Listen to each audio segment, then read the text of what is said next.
नमस्कार, स्वागत है आपका और आपके साथ मैं हूं सुरभि तिवारी। मिडिल ईस्ट में छिड़ी जंग के बीच एक और महायुद्ध की आहट सुनाई दे रही है। अब पाकिस्तान और अफगानिस्तान के बीच जंग छिड़ने के आसार हैं। वजह है पाकिस्तान के अफगानिस्तान पर एयर स्ट्राइक। बीती रात पाकिस्तानी एयरफोर्स के लड़ाकू विमानों ने अफगानिस्तान की राजधानी काबुल में बम बरसाए। काबुल के कई इलाकों को निशाना बनाने का काम किया गया। नशा करने वालों का इलाज करने वाले एक अस्पताल पर हमला किया गया, जिसमें कि 400 से ज्यादा लोगों की मौत हो गई। साथ ही कई रिहायशी इलाके और अफगानिस्तान के खुफिया एजेंसी के हेडक्वार्टर के पास में अटैक हुआ। पाकिस्तान के इस कायराना करतूत पर अफगानिस्तान आग बबूला है। अफगानिस्तान ने पाकिस्तान से बदला लेने की बात कही है। अब सवाल ये, क्या अब अफगानिस्तान और पाकिस्तान के बीच जंग होगी? क्या दुनिया एक और महातबाही की तस्वीर देखेगी? आज इसी मुद्दे पर होगी बात, लेकिन इससे पहले आपको दिखाते हैं खास रिपोर्ट।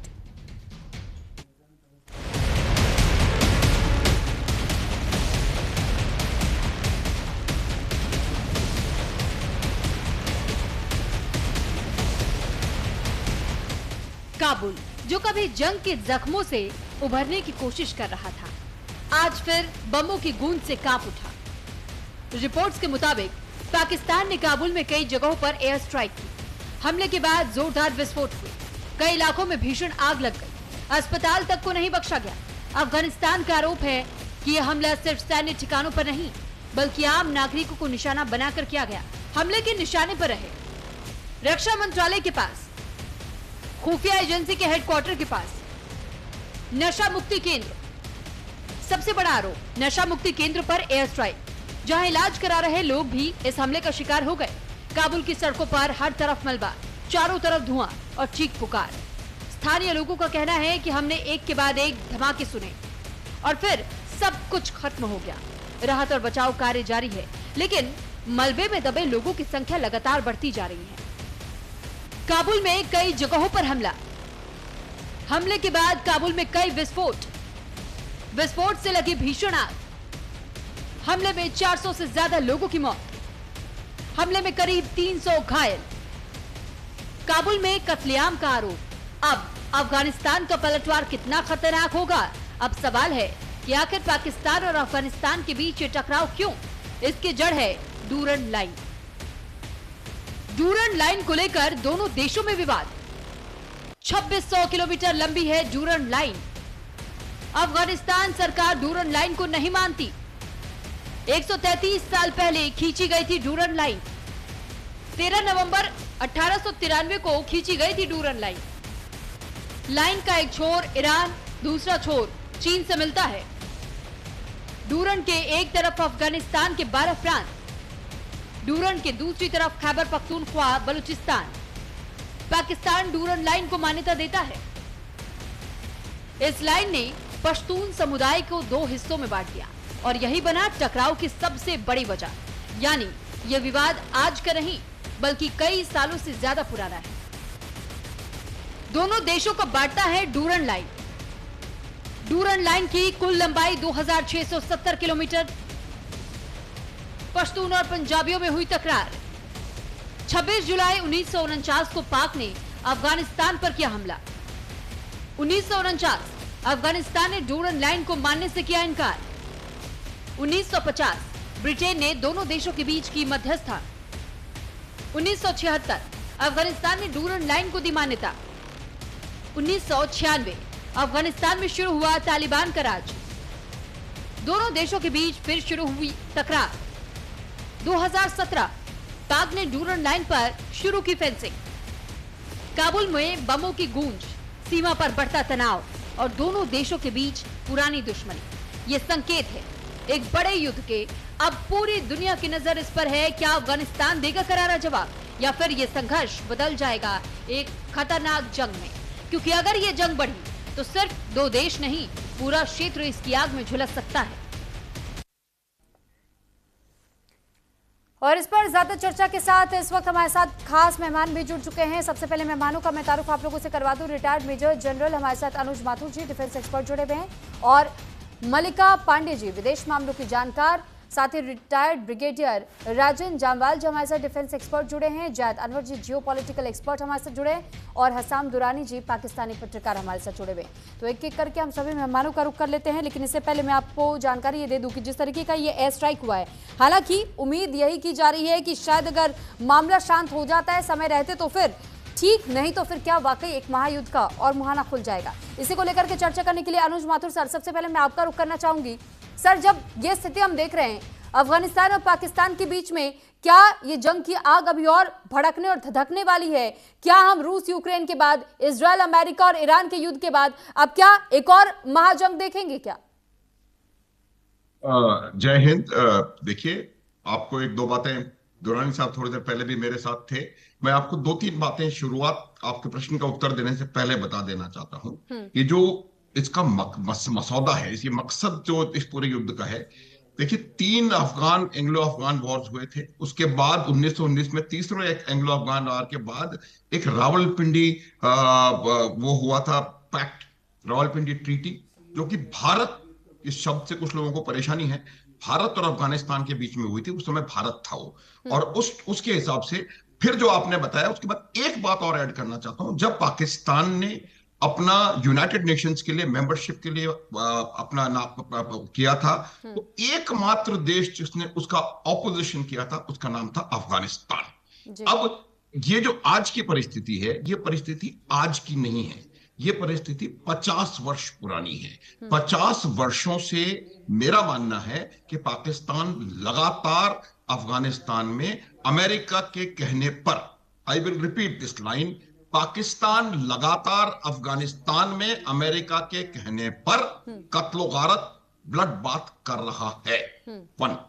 दूसरा, उन्होंने जितने भी जो आतंकवादी सांप इनको खुद को काट रहे हैं आज, उन सबके जन्मदाता पाकिस्तान है। इसमें एक कोट कई दफा मैं कह चुका हूं, एक बार फिर रिपीट करूंगा। ये हिलरी क्लिंटन ने 2011 में कहा था कि अगर आप अपने बाड़े में सांप पालेंगे तो इसकी कोई गारंटी नहीं है कि वो सांप आपको नहीं डसेगा। तो ये जो बाड़ा इनका था जिसमें इन्होंने सांप पाले थे पाकिस्तान ने, वही इनको डस रहा है। और तीसरी चीज जो मैं बताता हूं वो ये है कि वो क्यों अफगानिस्तान पे इस तरीके से हमले कर रहे हैं लगातार। उसकी वजह यह है कि आज अफगानिस्तान के पास ना तो कोई एयरफोर्स है, ना कोई क्रेडिबल एयर डिफेंस है, ना उनके पास कोई क्रेडिबल इलेक्ट्रॉनिक वॉरफेयर की कैपेबिलिटी है, ना उनके पास लॉन्ग रेंज मिसाइल्स और लॉन्ग रेंज ड्रोन्स हैं। इसलिए पाकिस्तान को लगता है कि हम जो चाहे वो कर सकते हैं और they will not be able to retaliate. लेकिन मैं एक दो चीजें और बताऊंगा आपको।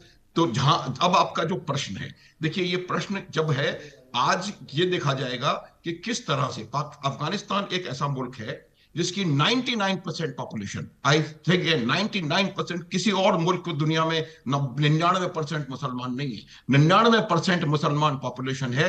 उस पॉपुलेशन के ऊपर पिछले एक महीने से, जो कि रमजान का महीना है, लगातार पाकिस्तान हमले पे हमले कर रहा है और मुसलमानों को कत्ल कर रहा है। अब ये लोग इसके भी और कोई इसके एक्सप्लेनेशंस होंगे, लेकिन वो लगातार जारी है।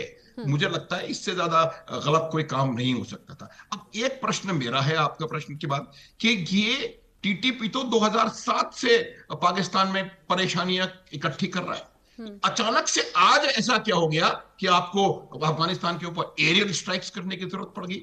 मैं उसकी वजह बताता हूं कि ये एरियल स्ट्राइक्स हो रही हैं दोबारा उसी अमेरिका के बिहेस्ट पे। इसीलिए जो अमेरिका का रिएक्शन आया, आप देख लीजिए किस प्रकार का रिएक्शन है।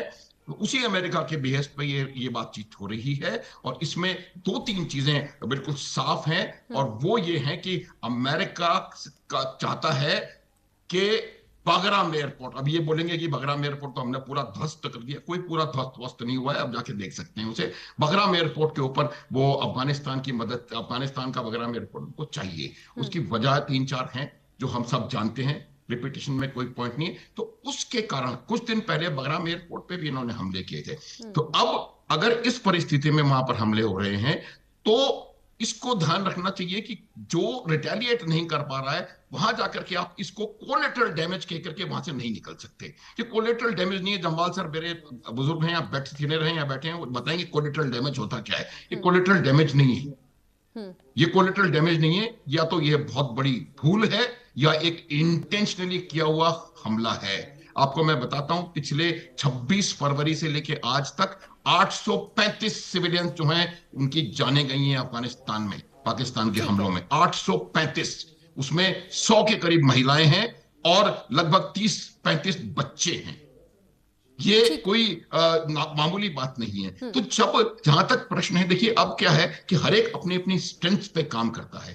अफगानिस्तान की स्ट्रेंथ है, अफगानिस्तान अपनी टेरेन को अच्छी तरह समझते हैं, वहां पर उनकी जो गुरिल्ला वॉरफेयर में उनकी महारत हासिल है। उन्होंने बड़े बड़े सूरमाओं को हराया, सोवियत संघ को हराया था। सोवियत संघ जानबूझ के कह रहा हूं, रशिया नहीं है वो, सोवियत संघ था। ठीक है अनुज और सर। अमेरिका को, पर एक सेकंड और, तो अब वो ये करेंगे कि जो आप इस तरह से हमले करते रहिए, लेकिन ग्राउंड के ऊपर जो चीज है, अब आपके प्रश्न का उत्तर अब आ रहा है कि ग्राउंड के ऊपर वो पाकिस्तान के साथ मुझे लगता है एक्टिविटीज में इंटेंसिटी बढ़ेगी और ग्राउंड के ऊपर लड़ाई होगी। तो मुझे ये लड़ाई अभी चलने वाली है और इसके लिए ये आवश्यक है कि वो पाकिस्तान को ग्राउंड पर लड़ने के लिए फोर्स करें, प्लीज। ठीक है।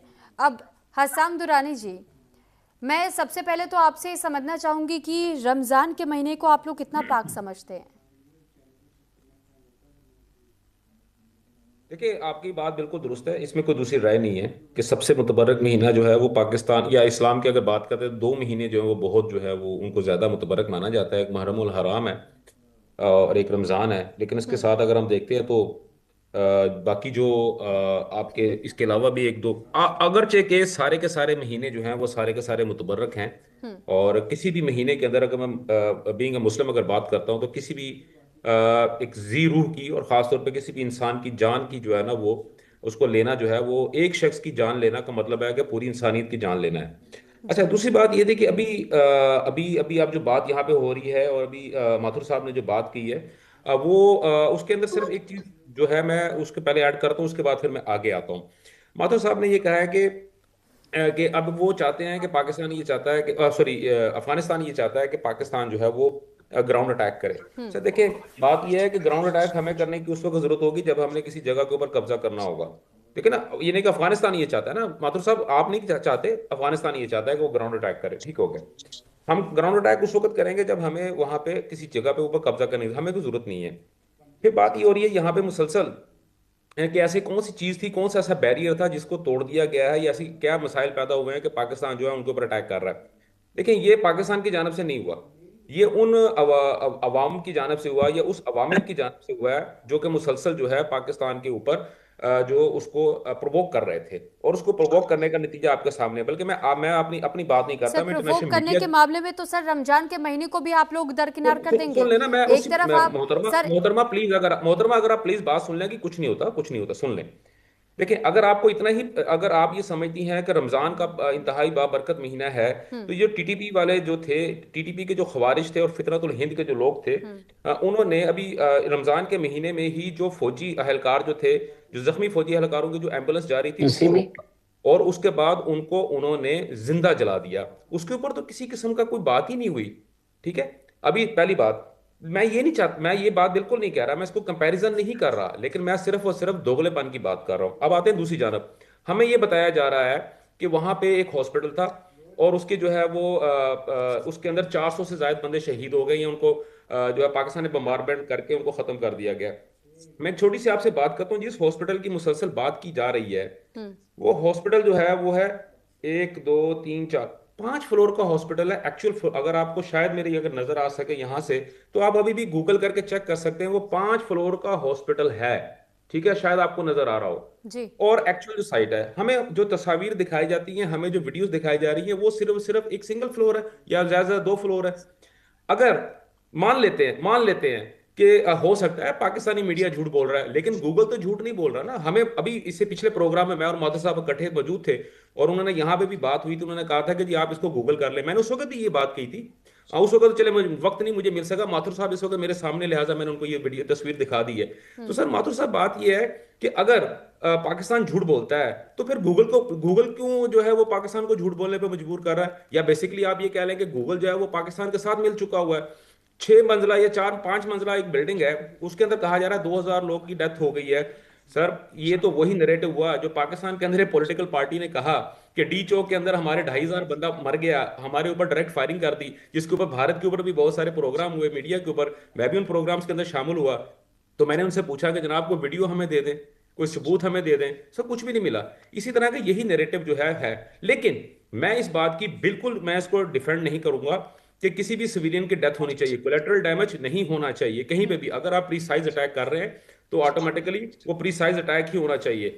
माथुर साहब और हमारे साथ जो दूसरे हमारे एक भाई बैठे हुए सीनियर जो हमारे कुलीग हैं, पैनलिस्ट हैं भारत से भी, इनके साथ भी 2-4 प्रोग्राम्स के अंदर मेरी डिबेट हुई है, मैं इनके साथ बैठा हूं और हम लोगों ने एक तरह की बहुत सारी चीजों पर डिस्कस करने के बाद एक चीज जो थी वो हमने बिल्कुल क्लियर बात कही थी कि अगर पाकिस्तान अपनी गलती सुधार रहा है तो this is a right time to rectify their errors. हमने जो प्रॉब्लम की है वो हम उनको इस वक्त रेक्टिफाई कर रहे हैं, पहली बात। दूसरी बात ये है कि हमें ये कहा जाता है कि जनाब, जैसे माथुर साहब अक्सर बात करते हैं कि जी पाकिस्तान के अंदर तो ये रजीम रही वो रजीम रही। सर मैं मानता हूं, मैं बता रहा हूं हमारी गलतियां थी, लेकिन सबसे बड़ी गलती जो थी वो हमारी जो लास्ट गवर्नमेंट थी, जो कि इमरान अहमद खान न्याजी साहब, जो आप लोगों की बहुत भारत के लिए बहुत ज्यादा अच्छे खुशगवार हुकूमत रही है, उन्होंने तो बबांगे दोहल कहा था कि अगर मैं फाइटर्स 40,000 से ज्यादा ये दहशतगर्द अगर मैं मुल्क के अंदर वापस ना लेके आता तो मैं क्या करता, मैं उनको गोली मार देता।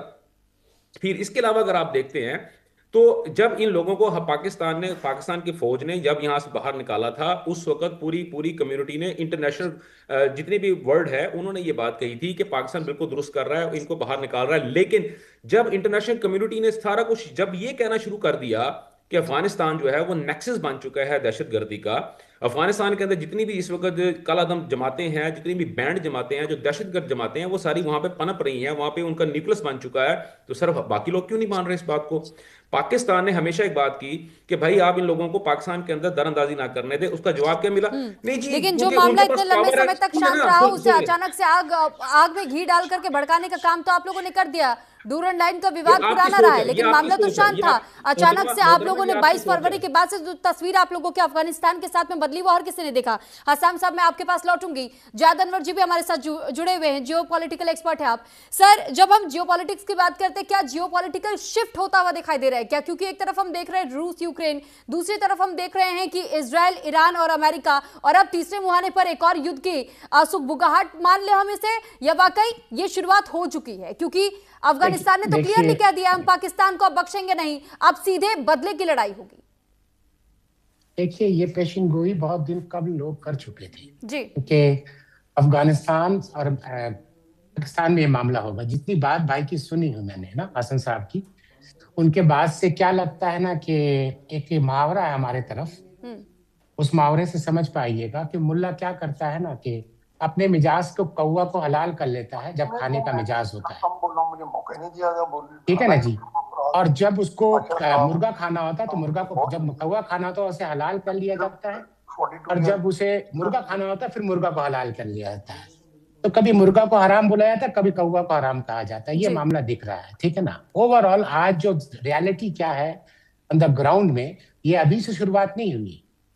जब से आसिफ मुनीर साहब आए हैं, मैं उस मुल्क में, मैं बहुत अदब से कह रहा हूँ, उस मुल्क में आप सोचिए जमहूरियत से एक ताकत चुन के आती है, उसकी कोई इज्जत नहीं होती है।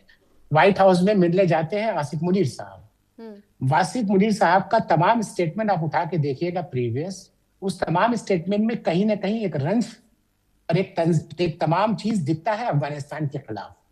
मामला क्या है कि हमारा रिलेशन, हमारा इन्वेस्टमेंट ज्यादा है अफगानिस्तान में बनिस्बत पाकिस्तान का। जहां तक पाकिस्तान मेडिसिन से सपोर्ट कर रही थी, बात समझे ना, मगर हमारा इन्वेस्टमेंट ज्यादा है इंफ्रास्ट्रक्चर में, तमाम दूसरे इलाके पे, दूसरे हिस्से में। तो ये चीज उनको लगता है कि आने वाले कल में इनका और हिंदुस्तान का रिलेशन एक बेहतर की तरफ चला जा चुका है हमारा, क्यों उनके फॉरेन मिनिस्टर ने हमारे यहाँ विजिट किया और एक ऐसा रिलेशन डेवलप हो रहा है, बात अच्छी की तरफ जा रही थी, हिंदुस्तान से एक अच्छा रिलेशन डेवलप था। ओवरऑल इनके मिजाज में ये बात होती, बात आता है मजहबी तौर पे। रमजान जब जूइश मारते हैं, बात को सुनिएगा गौर से, जब जूइश ईरान पे, जूइश इजराइल एक गोरा मारता है, अमेरिका मारता है ईरान पे, जब स्कूल पे बच्चों को 150 बच्चों को मार देता है, पूरी दुनिया में मुसलमान बात करते हैं, बात पे गौर कर, रमजान है, रमजान है, रमजान है। आज आप अपने कलमा गो भाई को मार रहे हैं, क्या आप कलमा सही कलमा, सेम कलमा पढ़ते हैं, आप उस पे बात नहीं करते। तो मामला क्या है, जब आपके तरफ आता है तो आप उसे बोलते हैं ये हलाल है, हलाल है, हलाल है। जब दूसरे की तरफ जाता है तो बोलते हैं हराम है, हराम है, हराम है। आपकी हुकूमत किस पहलू पे कहीं पर दिखी है कि वो अपनी बात रख पाए, जो एक डिप्लोमेसी वे से। मैंने जितने भी ट्वीट उठाइएगा प्रीवियस अफगान के फॉरेन मिनिस्टर्स के, जितने भी ट्वीट उठाइएगा, उन तमाम में है बातचीत की बात आई है जी। बात समझना। अब पाकिस्तान कहीं ना कहीं ये शुरुआत हो चुका था जब एक नई सरकार आई थी, उसके बाद एक शुरुआत हो चुका था, माइग्रेंट जितने भी रेफ्यूजीज थे, अफगानी रेफ्यूजीज थे, उनको वापस भेजने का काम इन्होंने शुरू किया। वो शुरुआत वहां से हुई और इस तरह से शुरुआत किया कि एक लोग 2 डेकेड नहीं 3 डेकेड से 2 पुश्तें वहां रहती थी, उनको उठा के शहर से भेजा गया। ये भाई बैठे हैं, ये भाई गवाह होंगे, इनके इलाके में कितने ही लाला होंगे। मैं बहुत अदब से कह रहा हूँ, लाला के मतलब भाई बोला जाता है पुश्तों में। कितने ही लाला होंगे, उनके दुकान बंद करके, बच्चे बंद करके गाड़ी में बैठा के भेजा दिया गया। तो आपने शुरुआत की, वो तमाम चीज आज दिख रहा है। किसने पैदा किया, सवाल ये है। अब इस पे एक बात आता है कि वो झूठ बोल रहा था बड़े सलीके से, मैं एतबार ना करता तो क्या करता, अपने मिजाज से हर चीज से निकलता। अब आते हैं जियो पॉलिटिक्स में। जियो पॉलिटिक्स में ये जो लड़ाई है, ये लड़ाई दो दुनिया का सबसे बेहतरीन मुल्क, टेक्नोलॉजी में नंबर 1, इकोनॉमिक्स में नंबर 1, ताकत में नंबर 1, हर चीज में नंबर 1, और तारीख गवाही दे रही है कि जब भी लड़ा कामयाबी हासिल किया। वो दो बेहतरीन मुल्क एक कमजोर मुल्क को मार रहे हैं।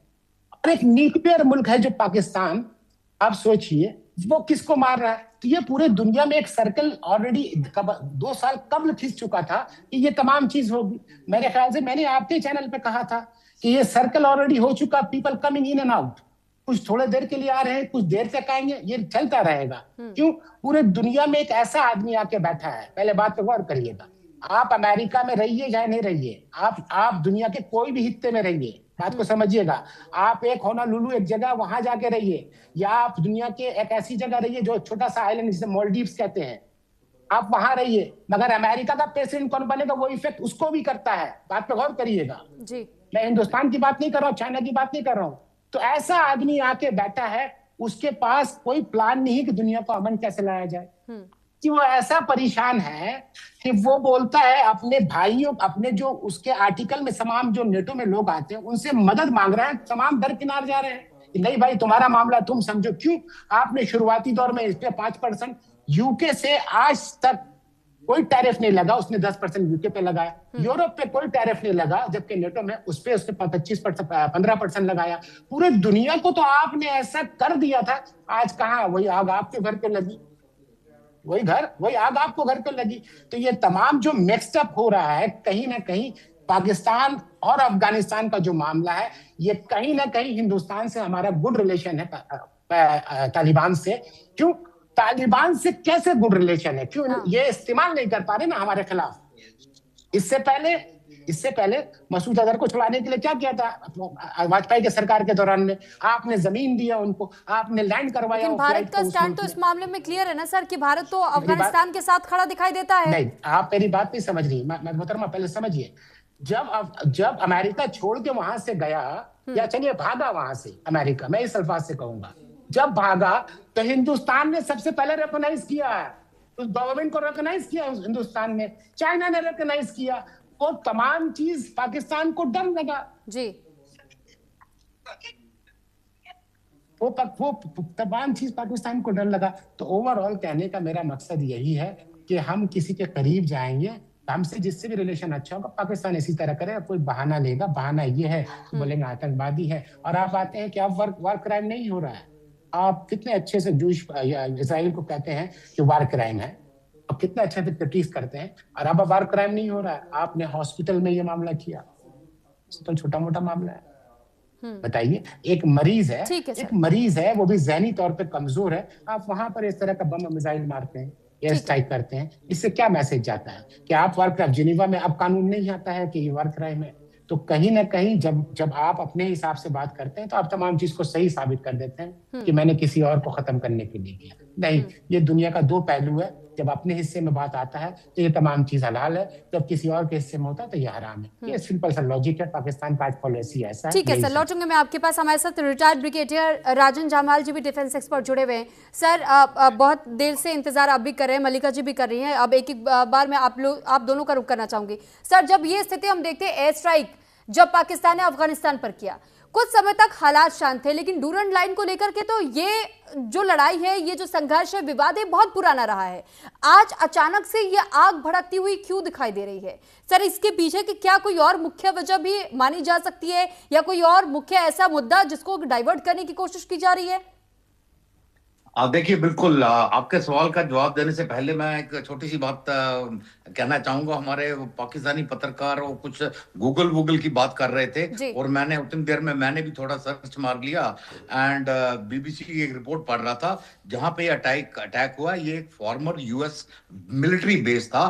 तालिबान के आने के बाद उन्होंने इसको कन्वर्ट किया है नशा मुक्त सेंटर में, and that is where this thing, वो जो 5 स्टोरी बिल्डिंग वगैरह की है, जैसे वो बोल रहे थे, मैं भी अभी दिखा सकता हूँ। दूसरा, यूनाइटेड नेशन जो असिस्टेंट मिशन है काबुल के अंदर, उन्होंने भी हमले की पुष्टि करी है कि बिल्कुल ड्रग सेंटर पे हमला हुआ है। हाँ, कैजुअलिटीज में फर्क है कि वो 400 बोल रहे हैं, वो अभी 150 तक कंफर्म कर रहे हैं, बोल रहे हैं और आ रही हैं। तीसरी बात, कुछ पाकिस्तान ने हमले की वीडियोस रिलीज करी हैं, तो मैं जरा उनको भी देख रहा था, पर जैसे पहले उनकी आदत है, जो वीडियोस रिलीज करते हैं ना उसमें टाइम स्टैम्प होता है, ना जियो टैगिंग होती है। तो मतलब वो फरवरी में जो अटैक किए थे उसमें भी एक वीडियो जारी करी थी जो रियूटर ने मतलब प्राइमा फेशिया नकली पाई गई थी, पुरानी वीडियो किसी को थोड़ा एडिट करके डाला था, तो पूरे उसमें एक शक पड़ रहा है, इनके वर्जन में शक पड़ रहा है। अभी आते हैं आपके सवाल पर। आप बोल रहे थे इसका कारण क्या हो सकता है। देखिए, पाकिस्तान की हालत अंदरूनी बाहरी दोनों, हर तरफ की हालत किसी से छुपी नहीं है। अभी इस वक्त उनके ऊपर प्रेशर है सडनली। खाली अफगानिस्तान में बगराम का प्रेशर नहीं है, उनका अपना इंटरनल प्रेशर भी है। सऊदी अरेबिया भी प्रेशर डाल रहा है to join the war against Iran. Now सबसे अच्छा बहाना क्या है? ऐसा उलझाओ अपने आप को अफगानिस्तान के साथ कि अगर कोई बोले भी कि भी ईरान के तरफ कुछ करो, because that they can not I mean they can hardly afford कि ईरान के साथ कुछ करे, चाहे सऊदी अरेबिया का प्रेशर आए, चाहे यूएस का प्रेशर आए। अगर इन्होंने कुछ करने की कोशिश करी तो सबसे ज्यादा नुकसान इनका होगा। तो उससे बचने के लिए आइडियल इज कि अफगानिस्तान में ऐसा उलझा लो अपने आप को कि बोलो कि भैया हम तो दोनों तरफ से फंसे हुए हैं, हमारे पास अभी ट्रूप्स ही नहीं है या रिसोर्सेज नहीं है कहीं और जाने के लिए। So this could be an very big मतलब एक अपने आप के लिए एक बहाना बनाने का एक अच्छा तरीका हो सकता है। बाकी जो अफगानिस्तान से आ रही हैं वीडियोस, वो बिल्कुल लाइव हैं और उसको इंडिपेंडेंट वेरीफाई कर रहे हैं। पाकिस्तान के वर्जन में अभी वेरिफिकेशन स्टिल अभी मतलब आनी बाकी है। वो खाली एज यूजुअल उनका खाली अपना बयान है, बस दैट इज इट। या ठीक है सर, मैं लौटूंगी आपके पास। अब मल्लिका जी का मैं रुक करना चाहूंगी। मल्लिका जी, जिस तरीके की तस्वीर इस वक्त हम देखते हैं, ऐसे में हमें ये समझना बहुत ज़्यादा ज़रूरी हो जाता है कि क्या अब और कोई डिप्लोमेसी बचती है कि अफगानिस्तान और पाकिस्तान के रिश्तों में भी थोड़ा सा सुधार की गुंजाइश दिखाई देती है क्या? कोई बैक चैनल है क्या जिससे कि एक बार फिर से बातचीत के जरिए कोई इस मसले का हल निकाला जा सके? नमस्कार सुरभि जी। देखिए, आपने वो मुहावरा सुना होगा कि पाकिस्तान का के लिए मैं यूज करूंगी कि अब आदत सी हो गई है मुझको। आप जितना भी देखेंगे मतलब पाकिस्तान की आदत सी हो गई है कि वो सिविलियन इंफ्रास्ट्रक्चर को अटैक करे, चाहे वो अपने नेबरहुड में, आप इंडिया में देखिए, आप अफगानिस्तान में देखिए। आप एक मिलिट्री ऑपरेशन का नाम दे रहे हैं एक मैसेकर को, जिसमें 400 से ऊपर लोग डी एडिक्शन सेंटर में जो ये पेशेंट्स थे वो मारे गए हैं, 250 से ऊपर लोग घायल हो चुके हैं। आप उसको एक मिलिट्री ऑपरेशन सेंटर बता रहे हैं। तो ये देखिए, पाकिस्तान की आदत सी हो गई है। चाइना ने काफी, आप देखिए, अभी मैं पढ़ रही थी रिपोर्ट, तो चाइना ने काबुल में जो उनके एम्बेसडर है उनको एड्रेस, मतलब चाइना ट्राई कर रहा है ब्रोकर कराने में कि इनका डी एस्केलेशन हो जाए। अभी मैं यूएन के प्रेसिडेंट का भी यूएन सेक्रेटरी का भी सुन रही थी।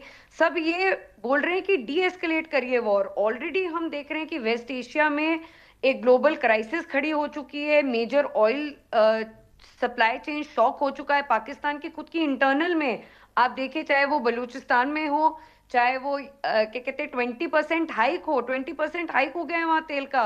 वहाँ के प्राइम मिनिस्टर शहबाज शरीफ एक पॉलिटिकल शो करते हैं जिसमें वो बोलते हैं कि हमारी आवाम को कम गाड़ियां आगे लेकर आए, वर्क फ्रॉम होम करें, सबको सरकारी गाड़ियां नहीं मिलेगी। तो ये पॉलिटिकल शो जो वो क्रिएट करते हैं, but at the same time अपनी इंटरनल सिक्योरिटी को ना एड्रेस करने के बावजूद उनके यहाँ जो खुद के अपने गिरबान में उनको जो झांकना चाहिए और अपनी पॉलिटिकल स्थिति को जो सुधारना चाहिए, अब वो दूसरे एंगेजमेंट में दिखते हैं। मैं एक और चीज पढ़ रही थी सुरभि जी, क्विकली मेंशन करूंगी जी। जब तालिबान 2021 में आप देखेंगे कि 2021 में पावर में आया तो पाकिस्तान के जो देन प्राइम मिनिस्टर थे इमरान खान, उन्होंने बोला कि फाइनली अफगानिस्तान अब आजाद हो गया है। उन्होंने ये वर्ड यूज किया था जब तालिबान पावर में आया। अब हम कुछ और स्टेटमेंट देखते हैं तो पाकिस्तान के जो बदलते हुए स्टेटमेंट्स आते रहते हैं एवरी नाउ एंड देन। कभी बोलते हैं कि हम तालिबान को बिल्कुल सपोर्ट करते हैं, इनके जो तालिबान में आज जो लीडर्स बैठे हुए हैं वो कहाँ से पढ़े हुए हैं, वो सब पाकिस्तानी मदरसों से पढ़े हुए हैं। अफगानिस्तान की जब अफगान सिविल वॉर थी तो किसने सपोर्ट किया तालिबान को? पाकिस्तान ने सपोर्ट किया। जो उम्मीद पाकिस्तान को नहीं थी वो ये थी कि 2021 के बाद जब अफगानिस्तान पावर में आएगा तो वो इंडिपेंडेंट हो जाएगा, वो पाकिस्तान का एक सब्सिडरी नहीं बन के रहेगा, वो इंडिपेंडेंट हो जाएगा, वो भारत से रिश्ते सुधारेगा, वो भारत के साथ डिप्लोमेसी और डायलॉग का रूट लेगा। ये पाकिस्तान को हजम नहीं हुआ और पाकिस्तान ने अटैक करने शुरू कर दिए सुरभि जी। जी। तो इसमें जो आप पूछ रहे हैं कि कौन इसको ब्रोकर, चाइना बिल्कुल ट्राई कर रहा है, बट अफगानिस्तान का अगर रिटेलिएशन देखें तो मैं पढ़ रही थी कि उनके तालिबान के जो स्पोक्स पर्सन है उन्होंने साफ साफ बोला है कि इसका बदला लिया जाएगा, क्योंकि टीटीपी को ओपनली कभी सपोर्ट नहीं करता है तालिबान गवर्नमेंट। और यहाँ पर एक सिविल इंफ्रास्ट्रक्चर में अटैक होना एक बहुत बड़ी बात है, एक सॉवरेन नेशन में यह अटैक होना बहुत बड़ी बात है। जी सुरभि जी। ठीक है। अब अनुज सर, अभी भी जब हम ऐसे वॉर सिचुएशंस की बात करते हैं तो सबसे ज़्यादा खामियाजा सिविलियंस को भुगतना पड़ता है। और अभी जैसे हमने सुना कि जब पाकिस्तान की बारी आती है तो कई बार ये कह दिया जाता है कि जो हो रहा है ये सैन्य कार्रवाई है या यहाँ पर सिविलियंस टारगेट नहीं हुए हैं। लेकिन वहीं अगर वही चीज़ पाकिस्तान के साथ कोई और देश कर दे, यहाँ तक ऑपरेशन सिंदूर के समय पे भी हमने देखा कि किस तरीके से पाकिस्तान की ओर से बार बार ये एलिगेशंस लगा दिए जाते थे और ये कह दिया जाता था सिविलियन एरियाज को टारगेट किया गया। जब सर्जिकल स्ट्राइक हुई थी उस दौरान भी सिविलियन एरियाज को टारगेट किया गया। आपके लोग अगर मारे जाते हैं या वहां पर टेररिस्ट कैंप को निशाना बनाया जाता है तो वो सिविलियन हो जाते हैं। आप कहीं हमला करते हैं तो आप ये कह देते हैं कि ये तो हमारी सैन्य कार्रवाई थी। तो भी देखिए, दो तीन बातें मैं बताऊं। उससे पहले तो उन्होंने हसन दुरानी ने मेरा कोई पॉइंट कहा था तो उसको मैं क्लैरिफाई कर देता हूं। जी सर। ये आप अपना कोई भी न्यूज उठा के देख लें, पिछले 1-1.5 महीने से लगातार नॉन स्टॉप ग्राउंड के ऊपर एक्शन चल रहा है। अफगानिस्तान और पाकिस्तान के बीच में लड़ाई चल रही है, इसमें कोई संदेह नहीं। और इसी वजह से इनके जो रक्षा मंत्री हैं उन्होंने कहा था कि we are in a open war. जब आप ओपन वॉर की बात करते हैं तो ओपन वॉर में ग्राउंड ऑपरेशंस भी शामिल हैं और एयर ऑपरेशन शामिल हैं। अफगानिस्तान लैंडलॉक्ड है इसलिए शायद भी नहीं है, वरना नेवल ऑपरेशंस भी शामिल होते। पहली बात वो क्लैरिफिकेशन मैंने बता दूंगा। अब जो आप पूछ रही है, देखिए थोड़ी क्या होता है कि ये जब आप चीज को शुरू करते हैं, ये टीटीपी 2007 में इनका खुद क्रिएशन है, तालिबान इनका खुद का क्रिएशन है। ये जब आपने किया, मैं दुरानी साहब की इस बात का बहुत सपोर्ट करता हूँ। जो कहते हैं कि हमसे गलती हुई, हम उसको ठीक कर रहे हैं, ठीक बात है। लेकिन जब गलती ठीक से सुनी उस समय हो सकती है जब आप इस बात को समझें कि गलती की जड़ क्या है, वजह क्या है। और जब जड़ और वजह उस गलती की आप समझेंगे तब कहीं जाकर के आपको पता पड़ेगा। मैं ये बता सकता हूं कि जिसका जो काम होता है उसको वही काम करना चाहिए, तभी आपका राष्ट्र प्रगति कर सकता है। ये बार बार याद दिलाने की आवश्यकता नहीं है कि सन 62-65 आपके जो अर्थव्यवस्था थी वो भारत की अर्थव्यवस्था के बराबर आगे नहीं तो बराबर तो थी ही थी। आज उसकी क्या परिस्थिति हो गई है, उसकी वजह जानने का प्रयास करने की जरूरत है। और उसकी वजह मैं आपको बता सकता हूं कि किस प्रकार से मिसमैनेजमेंट मिलिट्री रूल्स की वजह से होता है। मिसमैनेजमेंट को जब तक पाकिस्तान नहीं समझेगा कुछ नहीं हो सकता।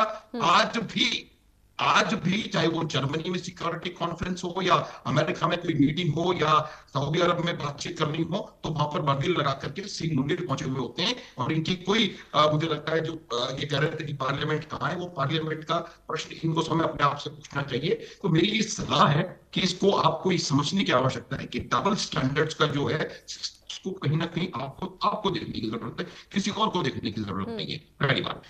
जहां तक सवाल है कि आप जब सिविल कैजुअलिटीज होती है, पहली बार नहीं हो रहा है, पहले 4 क्रिकेटर्स मारे गए थे, उस समय भी उनके पाकिस्तान अफगानिस्तान के क्रिकेट टीम कई लोगों ने काफी इसके वो बात करी थी।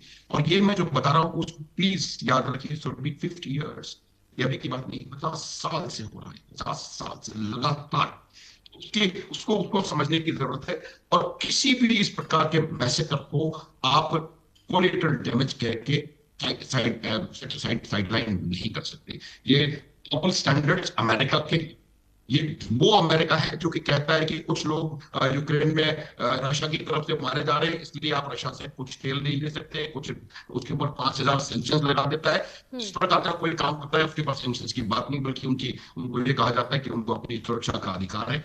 ये जो डबल स्टैंडर्ड्स जब तक रहेंगे, तब तक आपके पास जो भी आतंकवाद की एक कंसोलिडेटेड डेफिनेशन नहीं होगी, तब तक आप ये आतंकवाद को ये नहीं बताएंगे कि ये आतंकवाद का जनक है, ये आतंकवाद को बढ़ावा दे रहा है, तब तक आप उस आतंकवाद नामक दानव से नहीं लड़ सकते सर, नहीं। तो ये मेरा मानना है, हमको समझना पड़ेगा और इस बात को जड़ से, इसका जब जो प्रश्न है उसको निकाल के जो मेन इश्यूज है उनको एड्रेस करना पड़ेगा। तब तक आप मेन इश्यूज को एड्रेस नहीं करेंगे, मुझे नहीं लगता कोई इसका समाधान आ सकता। ठीक है, अब दुरानी साहब, सर सवाल यही कि अंतर्राष्ट्रीय स्तर पर आपको नहीं लगता कि इससे पाकिस्तान की छवि और ज्यादा खराब होती चली जा रही है?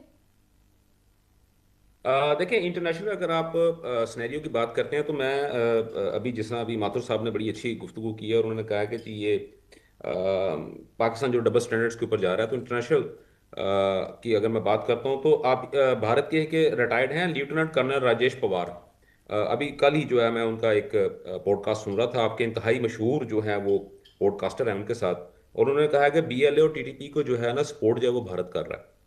और हम लोग चाहते ये हैं, भारत ये चाहता है कि बीएलए और टीटीपी के थ्रू यानी कि बलूचिस्तान और अफगानिस्तान के अंदर पाकिस्तान को इन्वॉल्व किया जाए, और ताकि हम अपने जो सेट पैटर्न जो है हम अपनी चीज़ों को ले सकें। और उसके बाद उन्होंने एक चीज़ उसके अंदर और भी कही है, सर मैं आपकी बात नहीं कर रहा, माथुर साहब आपकी बात नहीं कर रहा, मैं लेफ्टिनेंट कर्नल राजेश पवार की बात कर रहा हूँ। वो इस वक्त सोशल मीडिया के ऊपर मौजूद है, आप वो सारी चीज़ें आप उसमें देख लें। हाँ, हो सकता है उन्होंने झूठ बोला हो, लेकिन मुझे समझ नहीं आई कि एक रिटायर्ड लेफ्टिनेंट कर्नल इतना बड़ा झूठ क्यों बोलेगा अपने मुल्क के ऊपर, जो है ना इतना बड़ा इल्जाम क्यों लगाएगा। अच्छा ठीक है, मैं पूरी बात कर लेता हूँ। इवन उन्होंने यहां तक ये बात कही है कि अभी जो रिसेंट मोदी साहब का जो दौरा हुआ है, और वो उसमें भी और उससे पहले भी जो गुफ्तगू हुई है, उसमें भारत ने इजराइल को बाकायदा तौर पे ये पैगाम पहुंचाया है कि बीएलए जो है वो ये चाहता है कि इसराइल जो है उसको सपोर्ट करे, ताकि जैसे ही वो आज़ाद होंगे वो ना सिर्फ इसराइल को जो है वो अपना एक्सेप्ट कर लेंगे, बल्कि जो ग्रेटर इसराइल जो बनाना चाहते हैं उसके लिए वो उसको सपोर्ट करेंगे। अच्छा, ये मैं नहीं कह रहा, ये आपके लेफ्टिनेंट कर्नल है, एक रिटायर्ड कर्नल है राजेश पवार साहब, उन्होंने ये बात की। अच्छा, इससे पहले अभी एक जो पिछला प्रोग्राम था साबिक एक और चैनल का प्रोग्राम जिसमें माथुर साहब भी मेरे साथ मौजूद थे, उसके अंदर जो बाकायदा तौर पर रिपोर्ट जो दिखाई गई थी, उसके अंदर यही बात कही गई थी कि हमारे इंटरेस्ट हैं, और भारत जो है उन्होंने 4 पॉइंट्स बताए थे कि भारत अपने इंटरेस्ट को किस तरह वहां पे सेव कर सकता है, थ्रू बीएलए और थ्रू टीटीपी। ठीक हो गया। अभी हमारे यहाँ भाई बैठे हुए थे, जाहिद साहब, वो चले गए हैं। उन्होंने बात की थी कि मुल्ला जो होता है जब उसका दिल करता है तो वो हराम कह देता है, जब दिल करता है वो कभी कभी हलाल कह देता है। तो ये वही एक टाइम था जब तालिबान जो थे वो वाजिबुल कत्ल थे, वो हिंदुस्तान के लिए हराम थे, लेकिन आज वो जो है वही तालिबान जो है वो हलाल हैं। अब जैसे माथुर साहब ने भी बात की है, बाकी हमारे तमाम चीज़ों ने पैनलिस्ट उन्होंने भी बात की है। उसके बाद आप आते हैं, आपने बात कही कि तमाम तर चीज़ें जो हैं वो पाकिस्तान के जो वो इतने बंदे मरे वो मरे। सर ये बात बिल्कुल दुरुस्त है, इसमें मैं दोबारा फिर ये बात कहूँगा कि कोलेटरल डैमेज जो है वो हमने पाकिस्तान ने शुरू नहीं किया, यानी कि पाकिस्तान की जानब से ऐसा कोई काम नहीं हुआ। अगर आप बात करते हो, आप अमीर मुत्तकी की बात, अभी मैडम आपने ये बात कही है कि तालिबान की जानब से ही कहा जा रहा है कि वो ये काम कर देंगे, ठीक हो गया। लेकिन अभी इसमें हमारी जो मैडम बैठी हुई मलाइका पांडे साहबा जो हैं, बड़ी काबिल एहतराम है खातून है, उन्होंने बात की कि तालिबान जो वो टीटीपी को सपोर्ट नहीं करते। तो जब ये तुर्की के अंदर जब ये मामला गए थे तो वहां पे तालिबान ने तो बड़ा क्लियर कहा था कि नहीं जी, तालिबान को हम किसी तरह से भी पीछे नहीं कर सकते क्योंकि पावर उनके पास है। अगर हम तालिबान को पीछे करेंगे तो वो हमारे ऊपर जो अटैक कर देंगे। फिर उसके बाद इन्हीं जो टीटीपी वालों को और इन्हीं तालिबान ने 14 अरब रुपया, पाकिस्तानी 14 अरब रुपया मांगा था इन टीटीपी के दहशतगर्दों को पाकिस्तान की सरहद से हटा के दूसरी जानब लेके जाने के लिए। उन्होंने कहा था कि आप हमें 14 अरब रुपया दे दें और इतना वक्त दे दें, हम इनको ताजिक और दूसरी साइडों पे वहां पे हम इनको जो आबाद कर देंगे। वो अब मुझे बताएं, अब अभी आपने बात की कि तालिबान जो है उनको सपोर्ट नहीं कर रहे।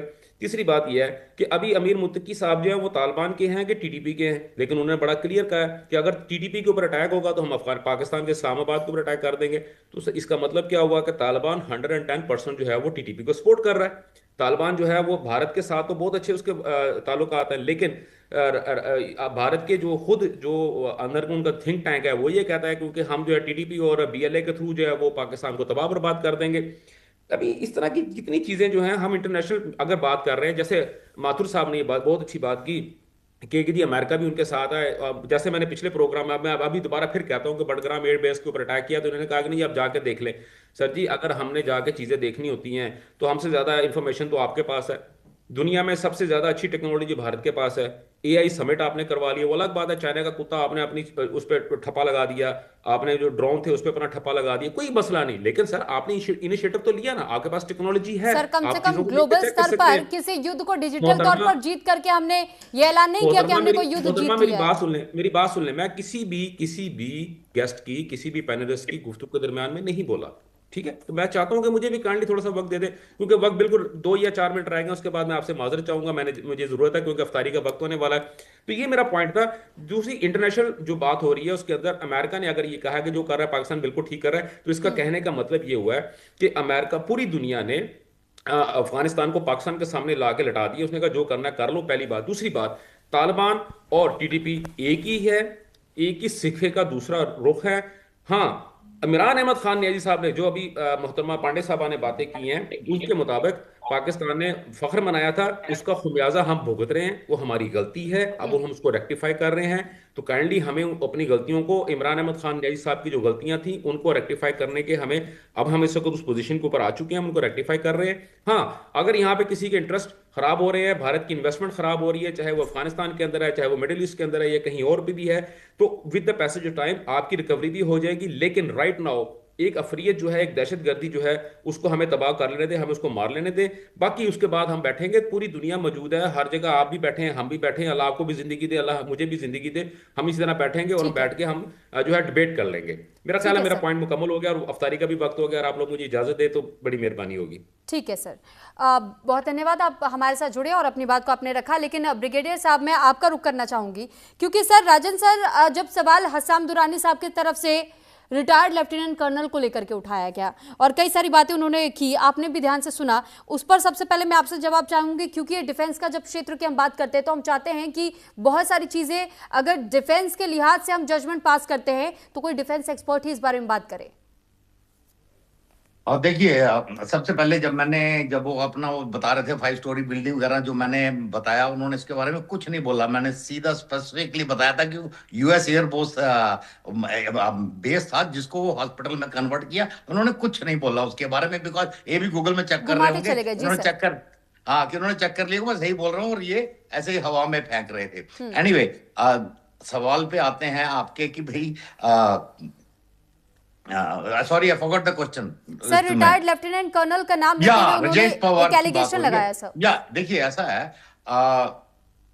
कवर्ट एक्शंस चलते रहते हैं। मतलब हर देश की हर एजेंसियां लिटिल बिट आगे पीछे वो कर रही होती हैं, बट एक चीज होती है कि ओपनली कौन सपोर्ट में है।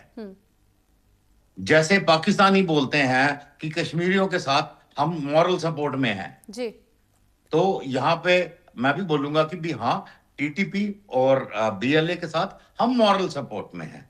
हम मॉरल सपोर्ट में हैं कि यस, हमको लगता है उनका कॉज जेन्युइन है और मतलब एक्चुअल में फ्रीडम फाइटर है, और खासकर बीएलए, एंड इसलिए मॉरल सपोर्ट है। जहां तक टेररिस्ट एक्टिविटीज की बात है, बीएलए की, अगर आप बलूचिस्तान की लड़ाई को थोड़ा सा स्टडी करें, you will find BLA operating like a regular army और Pakistani army operating like a terrorist army, कि वो जाते हैं अंधाधुंध फायरिंग करते हैं, कौन मरा, वेरस उनके अटैक बड़े टारगेटेड होते हैं टुवर्ड मिलिट्री पर्सनल ओनली। तो रेगुलर आर्मी कौन है और टेररिस्ट कौन है, वहां पे थोड़ा सा कंफ्यूजन है। भारत की जहां मैंने बात करी सपोर्ट की, कि अब मॉरल सपोर्ट देने में किसी को कोई हर्ज नहीं है, मॉरल सपोर्ट देते, पर क्या किसी के पास कोई सबूत है कि हमने एक हथियार दिया उनको, या पैसा पहुंचाया, या हमने मतलब कुछ उनको खास टारगेट दिया, या गाइडेंस सिस्टम दिया, या हमने कुछ, जिसको ना मटेरियल सपोर्ट की बात कर रहे हैं, वो हमने दिया। अगर इनके पास प्रूफ है तो ये लेके आए। द वेरी फैक्ट कि एक प्रूफ नहीं दे पा रहे हैं, दो चीजें बताता है, या तो हम कर नहीं रहे, और या अगर कर रहे हैं तो हम इतने एफिशिएंट हैं और ये इतने इनएफिशिएंट हैं कि भाई ये उसका एक छोटा सा प्रूफ नहीं ला पा रहे। I don't think so, I need to go beyond that. या ठीक है, एक लास्ट रिएक्शन मलिका जी मैं आपसे चाहूंगी, क्योंकि जब किसी भी स्थिति जब हम युद्ध के तौर पर देखते हैं, तो मैम युद्ध में कितना नुकसान किसी भी देश को उठाना पड़ जाता है, और खासतौर पर सिविलियंस को लेकर के हम ये जानना चाहेंगे, इकोनॉमिक क्राइसिस को लेकर के जानना चाहेंगे इन शॉर्ट, क्योंकि समय का अभाव है मैम। बिल्कुल सुरभि जी, देखिए दोनों तरफ से हम देखेंगे, हमने ईरान और यूएस के उसमें जैसे देखा, तो पूरे विश्व को एक ऑयल क्राइसिस से जाना पड़ रहा है, एक एनर्जी क्राइसिस से, फूड क्राइसिस से, इनफैक्ट वाटर क्राइसिस भी वहां रिपोर्ट हो रही है। अमेरिका ने लगभग 12 बिलियन डॉलर्स खो चुका है। वैसे ही अगर पाकिस्तान जो ऑलरेडी 7 बिलियन डॉलर आईएमएफ के लोन में है, 22 बार बेल आउट हो चुका है, वहां के सिविलियंस के पास, अगर आप बलूचिस्तान की बात करें तो एक खाने पानी तेल खरीदने के पैसे नहीं है, इंटरनल अपराइजिंग्स बहुत ज्यादा हैं, अफगानिस्तान के भी बहुत अच्छे हाल नहीं है इकोनॉमिकली। अगर हम ये कंट्री को एक और बार वॉर में ड्रैग करते हैं, और अभी खबर आ रही है जैसे तालिबान ने पाकिस्तान एयरबेस में अटैक कर दिया है, तो ये कंटिन्यूअस अगर अटैक शुरू होंगे तो सुरभि जी लास्ट में कोलैटरल डैमेज सिविलियंस ही होते हैं। तो एक जो इकोनॉमिकली कहीं ये लोग आगे बढ़ते तो बहुत सालों हम पीछे चले जाते हैं, 10-20 साल पीछे चले जाते हैं। तो ये बिल्कुल अभी टाइम है डीएस्केलेशन करने का, दोनों कंट्रीज को डीएस्केलेशन करने का बहुत बड़ा टाइम है। जबकि हम एक तरफ देख रहे हैं तालिबान डीएस्केलेशन करने के लिए तैयार नहीं हो रहा है, but countries like India, China इसको ब्रोकर कर सकते हैं, और करना भी चाहिए। नहीं तो बहुत सारे हम देखेंगे कि वेस्ट एशिया से ये जो आग लगी है वो हम एशिया की तरफ भी आते हुए देख रहे हैं। ठीक है मैम, बहुत धन्यवाद आप सभी का हमारे साथ इस चर्चा का हिस्सा बनने के लिए। हमारे साथ रिटायर्ड मेजर जनरल अनुज माथुर जी, सीनियर डिफेंस एक्सपर्ट जुड़े, मलिका Pandey ji foreign affair expert जुड़ी, और साथ ही रिटायर्ड ब्रिगेडियर हमारे साथ राजन जामवाल जी डिफेंस एक्सपर्ट जुड़े, जैद अनवर जी जियोपॉलिटिकल एक्सपर्ट हमारे साथ जुड़े, और हसन दुरानी जी सीनियर जर्नलिस्ट पाकिस्तान से हमारे साथ जुड़े। तो फिलहाल बेधड़क में हमने ये जानने और समझने की कोशिश की कि पाकिस्तान ने जो एयर स्ट्राइक अफगानिस्तान के काबुल में किया, और कई लोगों की जाने गई, कई लोग बुरी तरीके से घायल हुए हैं, ऐसे में अब अगला कदम अफगानिस्तान की ओर से क्या हो सकता है? क्या डिप्लोमेसी के जरिए कोई और बैक चैनल से कोई रास्ता निकल सकता है? क्या बातचीत के जरिए ये मामला एक बार फिर से सुलझाया जा सकता है या दबाया जा सकता है, या फिर एक और महायुद्ध की तस्वीर पूरी दुनिया देखेगी? फिलहाल इसी के साथ यहाँ रुक रहे हैं एक छोटे से ब्रेक के लिए।